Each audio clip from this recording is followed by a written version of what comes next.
Hey guys, welcome to this week's Money and Investing Show. This week we are looking at commodities. Are we in a commodities supercycle? Is it a bubble about to burst?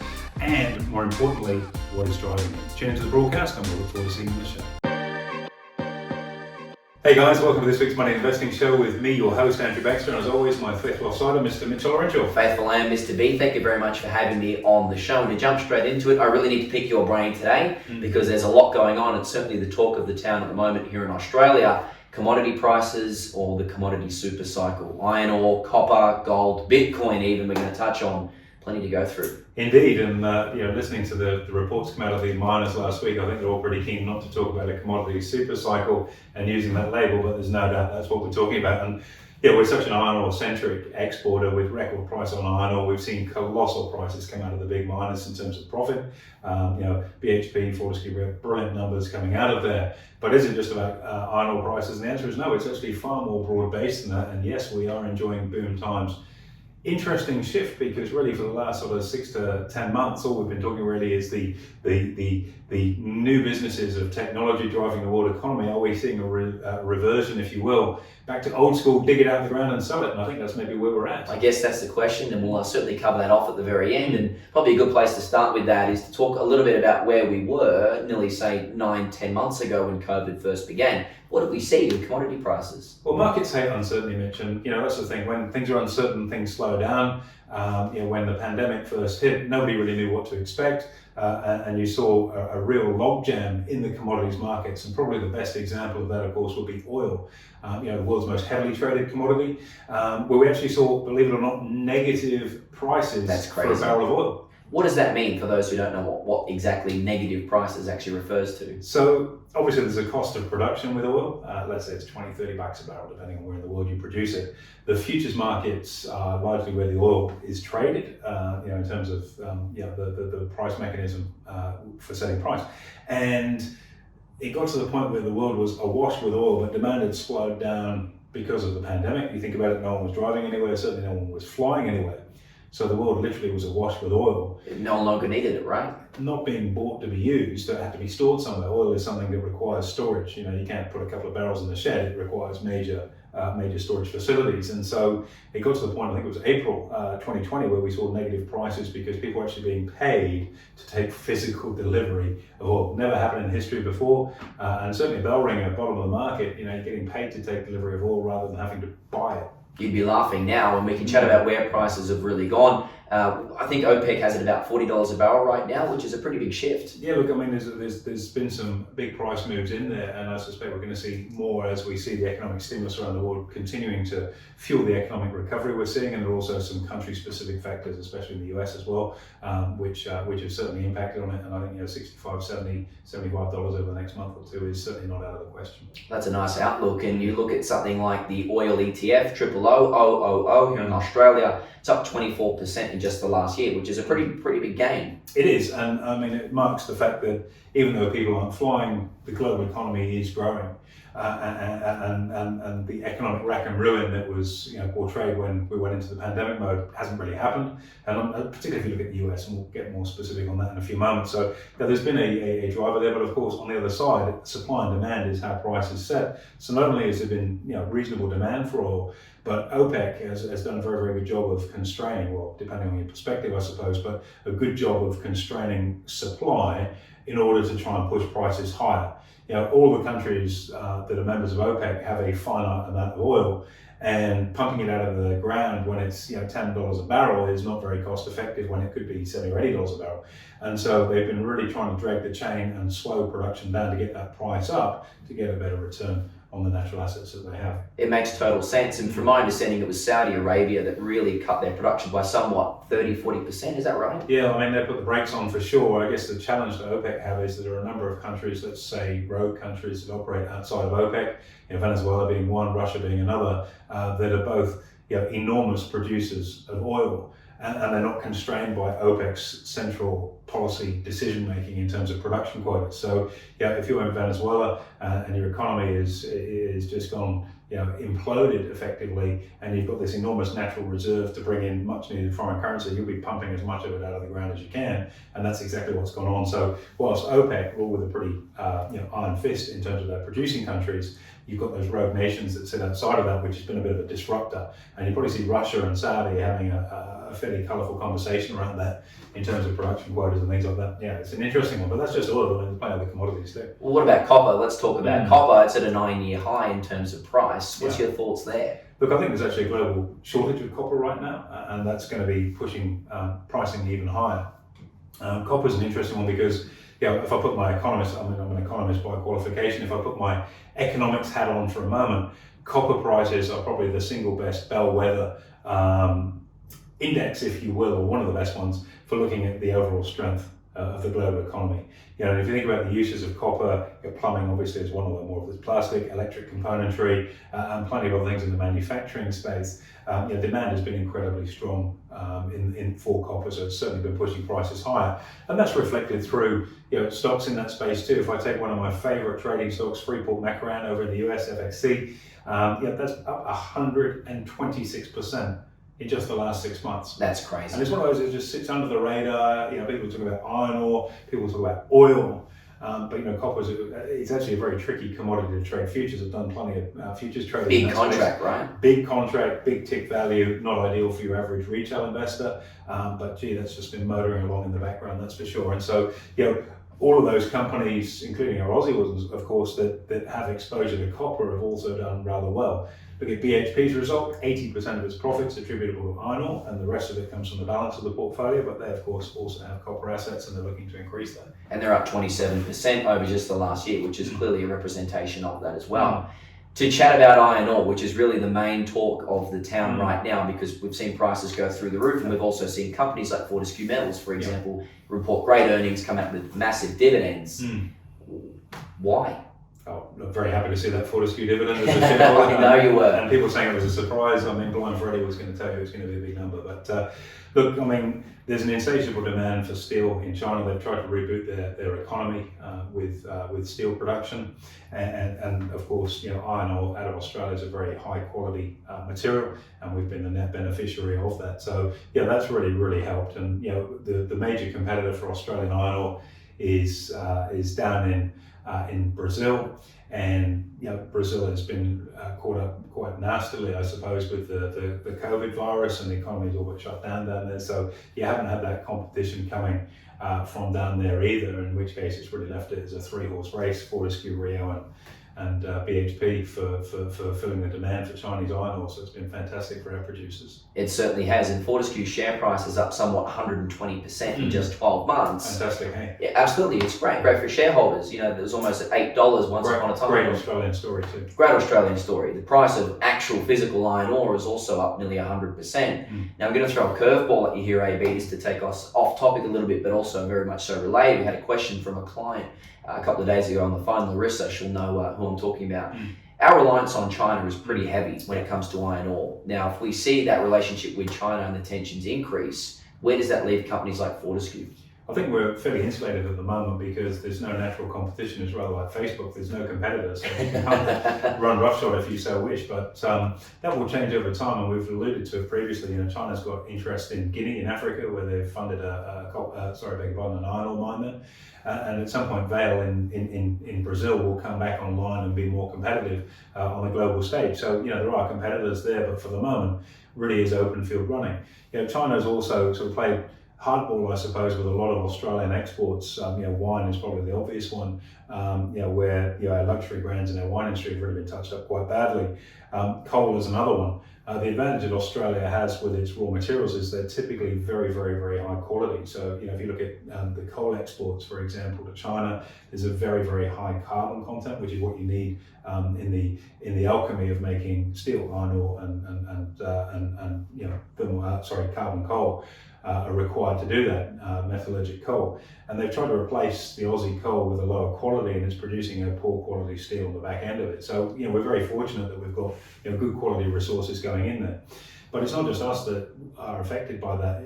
China is a global superpower, and people have got to realise that. And sure, its economic growth has been incredible, but also if you look at the volume of resources that it processes, we've talked about steel, but what about when we've talked about lithium in previous podcasts? 94% of the world's lithium is roasted and then exported out of China. So China has got a stranglehold on not just the Aussie economy, but globally in so many different ways, given how important it is as not only a manufacturer, but also a processor of raw materials, rare earths being another example of that, to turn them into the commodities that people then need to put into manufacturing. So, at that higher end of the thing. So yeah, it's a very, very real risk. And it puts China in an unenviable position. And that's why, the diplomacy is probably the better order of the day than saber rattling, saying, look, we're not going to do business anymore. You just got to work out where the pieces of the puzzle are and make them fit together. There's certainly a juggernaut economy. They're huge. And I guess that lies the question, if we're going to talk about a commodity super cycle, that really is defined by iron ore. Where is your view on prices of iron ore moving forward? Look, I think we're going to see them, I don't know that necessarily we're going to see it push that much higher. I could be totally wrong on that. The key thing with forecasting, you're either absolutely right or absolutely wrong. And that's kind of, as a trader, why I don't like trying to trade direction. I work on non-directional strategy a little more. But they are at pretty heady heights right now. And given, China is the world's steel producer to all intents and purposes, I don't see a lot more to the upside there, but I don't see the decline in price coming anytime soon either, which is very, very good for our miners.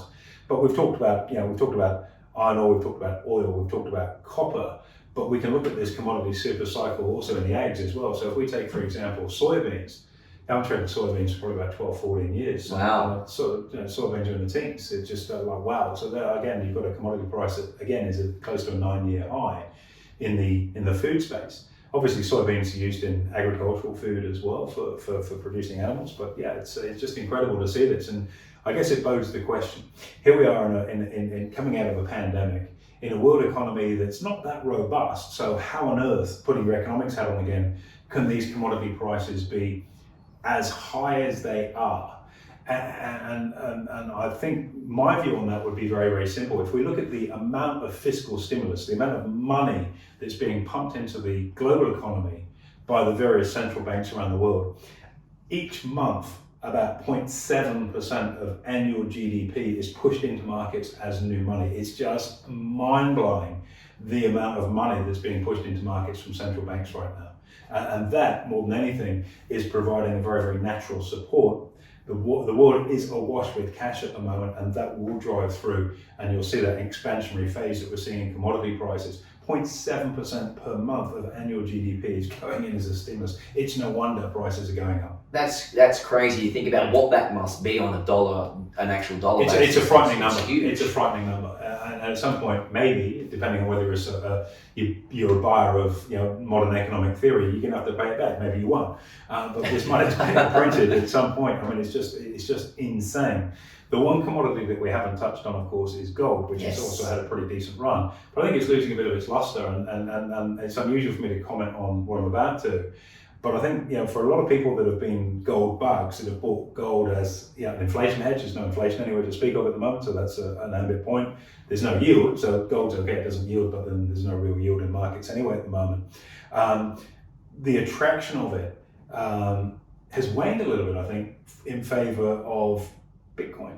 You heard it here. Really? I know you mentioned this to me at the beginning, but I really can't get my head around why that would be. They seem like totally opposite. If you're looking at a natural hedge outside of financial markets, which traditionally gold is, that's the safe haven for investors when things are getting crazy. Getting a bit nuts. Let's get out of equities and pile into gold and wait for the world to end, which still hasn't happened, by the way.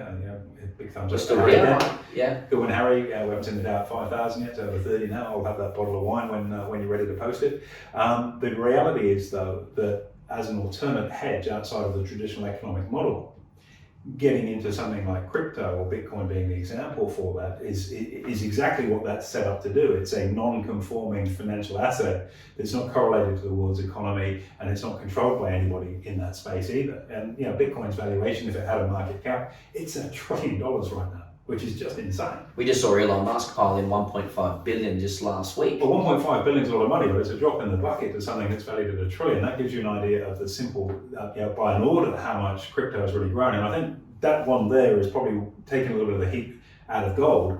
because the traditional gold investors, maybe not the traditional gold investors, but the new age people that are speculators in markets that ordinarily would look to gold as an alternative to being in financial markets, certainly have been piling into crypto. And you've seen it in super funds. The amount of crypto going into self-managed super funds is on the up. Instead of 5 or 10 grand parcels, it's hundreds of thousands of dollars now, and it will continue to rise. It's crazy. It's really quite wacky when you think about where things are going and where they've been. I guess the question is... It's also a commodity. It's a finite resource. It is. That's true. That by definition, yes, you're right. So I guess the question is, there's a lot to take in there, and I'm a bit dumbfounded myself because there's plenty of information. Where do you get this kind of fundamental analysis from, and how do you actually trade on it? Because we're here to make money, right? Absolutely. Look, I've always been a big believer. You can dive pretty deep on fundamentals. And a lot of people's definition on fundamentals is PEs and things like that, which we talked about previously. It's not a great tool to use. I think getting a gauge on where tailwinds are in markets is a far better way of using economics. And look, this has been my bread and butter for 30 years. So of course I can sit here and talk about what we're doing within the commodities markets and why they're doing what they're doing. The reality is, for somebody sitting at home listening to this now, how do you get up to speed with it? It's a little bit of following the news and understanding what the major drivers are within the business. What are the core 3 things that drive a business? We take Fortescue, iron ore prices, number 1. Number 2, iron ore prices. Number 3, iron ore prices, because that's what it does. It's a one-trick pony, and it's very, very good at it. It's also a risk on that business if you see a decline in that space. Sure. Versus something like BHP or Rio, which has got a more diversified portfolio of holdings. Even though iron ore is a huge part of what they do have other asset bases within it. So finding out what actually drives that business, and then secondly, looking to see what demand and prices look like for that commodity. So if we take the antithesis of this being coal, if you're a coal miner, you're like a dog with fleas. No one wants to give you a pat right now. It's like push it in the corner and forget it exists almost. Yep. And so there's no tailwind there as people are trying to move away, or the agenda is moving away to net zero and further away from burning thermal coal for energy, basically. So getting a bit of a grip on those fundamentals is not that hard. And then being able to join the dots, that's where the skill comes in, Mitch. It's okay having a piece of news, but to join the dots and say, okay, copper prices are getting stronger, where do I invest? And knowing that there are companies like Freeport McMoRan, or you can go into an ETF or a broader commodities ETF to give you diversified exposure if that's what you want to do, or triple O if you just wanted oil. That's where the finessing of the skill comes in. Everybody's got an opinion, but it's can you take that opinion and translate it into profit, which is the key. Wow, that certainly is a great explanation, and it makes it seem a lot more simpler. And I guess if for anyone who wants to know how to do that, where do you suggest? Come see me. No, it actually is. It's one of those things. When you think about sort of a nice hot day, you're about to go and jump in the ocean and cool down, and you kind of dip a toe in, which is a bit cold. And I don't know, and you're humming hard, or you can just dive in. And it's the anticipation of doing something is always worse than the event itself. Trading is the same. You can live in your own head and you can think this is way too confusing and these guys have just laid it out in a really basic format. It's as basic as that. Yeah, it really is. People make it far more complex than it really needs to be. What's the driver for the business in terms of if it's a commodity, what is that commodity price doing? But more importantly, why is it doing that? Is it sustainable? And then is that something using a litmus test methodology? Is it something that's likely to continue over the period of time that we're interested in trading? And if it is, plant the flag, get in the trade. So to finish off with one last question here, AB, Commodity SuperCycle, yes or no? Look, I think we could be at the start of an equity super cycle, in all fairness. I listened to someone I respect a little while back, and he said this is the start of a three-year bull market for stocks in general. And commodities are coming from a pretty overdone position. Yes, they put on some pretty strong gains, but it's been a while since they've been up at these heady heights. And when you see such a broad-based run, it's not just in iron ore, it's not just in copper, it's across the board. If you see it in energy prices like oil, if you see it in foodstuffs like soy, there's a reason for this. And the reason is the amount of money that's pouring in this market. Money has to find a home. And by central banks reducing interest rates to the zero level, or all but zero in most cases, or negative in some instances. You look at what's going on in the US bond market right now is a very good example of that. Money has to go somewhere and it cannot stay in cash. It's got to go into real assets. So that's either going to be into stocks and shares, it's going to be in property, and it's going to be going into people's pocket, which they're spending. And that will push demand along, and in return, it will pull supply, pull the price up as supply needs it. There you go. Thank you very much, Mr. B. Great insight. We've covered off a lot, and it's good to see the comparison between each of those. So thank you very much. Great episode. Pleasure as always. Thanks, Mitch. There you have it, guys. the Commodity SuperCycle. Make sure you like, comment, subscribe, and most importantly, hit the notification to keep up with what we're up to.